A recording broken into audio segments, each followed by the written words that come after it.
Okay, let's just dive right in. Today we are breaking down a seriously fascinating framework in social science. We're looking at Mariano Barnedet's and Roger Kaufman's foundational 2013 work, Turning Social Capital into Social Performance. Oh, absolutely. And this isn't just some abstract theory sitting on a shelf. This exact framework actually became the bedrock for massive real-world projects. I mean, everything from the Sonora, Arizona megaregion to the huge urban transformation of the Villa 31 slum into Barrio Mujica down in Buenos Aires. Right, and this whole analysis really starts with a universal mystery. Yeah, it's the ultimate puzzle, isn't it? Why is it that people or companies or even entire countries that have the exact same resources end up getting totally different results? Like, why do some turn their resources into pure prosperity while others, starting from the exact same line, just end up stuck in conflict or total stagnation? So here's our roadmap to figuring that out today. We'll look at the mystery of results itself, then dig into the core difference between social capital and performance. Exactly. And then we're going to take a macro, micro, macro journey together. We'll hit the interpersonal, organizational, and institutional dimensions, and really show how to actually turn those resources into results. All right, starting with Section 1, the mystery of results, asking a different question. So traditionally, studies approach this whole topic kind of like an accountant taking stock. They just inventory the resources, counting up networks, relationships, institutions, that kind of thing. Right, but Bernardes and Kaufman, they pivot completely here. For them, it is not about how much social capital exists, but what results it actually produces. It's a simple shift, honestly, but it completely changes everything. You got to stop counting the resources and start measuring the actual outcomes. Which leads us to Section 2, social capital versus performance, potential versus results. Let's quickly define our terms here. Social capital is simply the representation of potential and available resources within a system. So having capital is literally just the starting point. It's the raw material. Yeah, think of it like a really powerful engine just sitting in your garage. I mean, it has massive potential for sure, but it isn't actually taking you anywhere all on its own. Now contrast that with social performance. That is the actual measurable results produced from those available resources. Exactly. So the absolutely crucial point here is that the real challenge, the actual work, is the alchemy of transforming that static potential into real sustainable results. And this is exactly the question Bernardes explores across a whole decade of longitudinal research.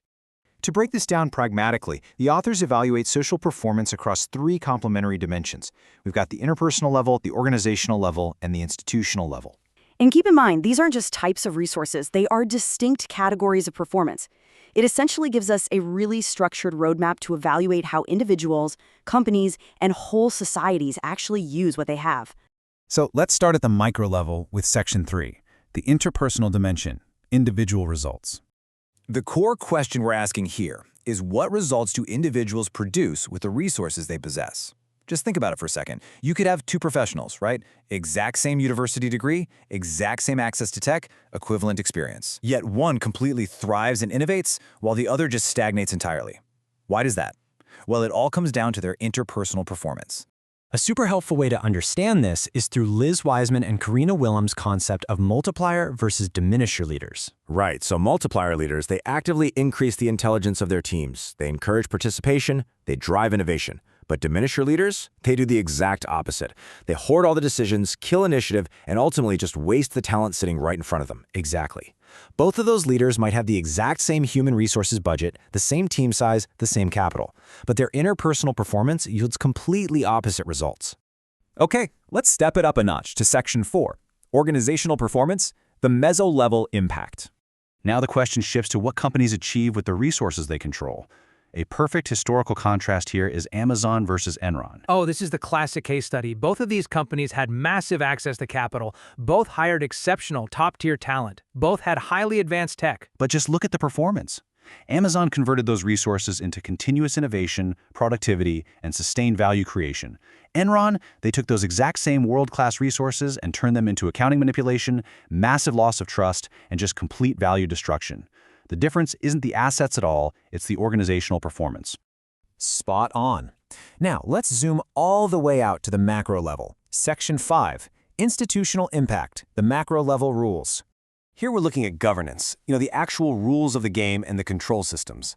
The critical question is, do institutions facilitate the creation of value or do they facilitate its destruction? Jumping back to Enron for a second, Arthur Andersen was their auditor. Their entire institutional function was to verify financial integrity, but instead, they validated false balances. So that wasn't just an organizational failure. That was a massive institutional failure. And we can see this play out in urban development too, which Barnardez really explored extensively in his later work.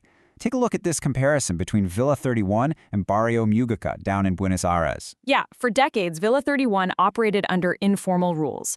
Property ownership was completely uncertain and governance was totally fragmented. So transforming it into Barrio Mujica wasn't just about pouring concrete and building physical infrastructure, it was actually about changing the institutional performance, formalizing property, integrating services, and genuinely connecting the neighborhood to the formal economy.